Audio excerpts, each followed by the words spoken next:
श्री ललिता सहस्रनाम स्तोत्रम ध्यानम्। सिंदूरारुण विग्रहां त्रिनयनां माणिक्यमौलिस्फुरत् तारानायक शेखरां स्मितमुखीमापीनवक्षोरुहां पाणिभ्यामलिपूर्णरत्नचषकं रक्तोत्पलं बिभ्रतीम् सौम्यां रत्नघटस्थरक्तचरणां ध्यायेत् परामम्बिकाम्।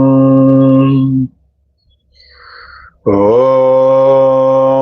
श्रीमाता श्रीमहाराज्ञी श्रीमत्सिंहासनेश्वरी चिदग्निकुण्डसम्भूता देवकार्यसमुद्यता उद्यद्भानुसहस्राभा चतुर्बाहुसमन्विता रागस्वरूप पाशाढ्या क्रोधाकाराङ्कुशोज्ज्वला मनोरूपेक्षुकोदण्डा पञ्चतन्मात्र सायका निजारुणप्रभापूरा मज्जद्ब्रह्माण्डमण्डला चम्पकाशोकपुन्नाग सौगन्धिकलसत्कचा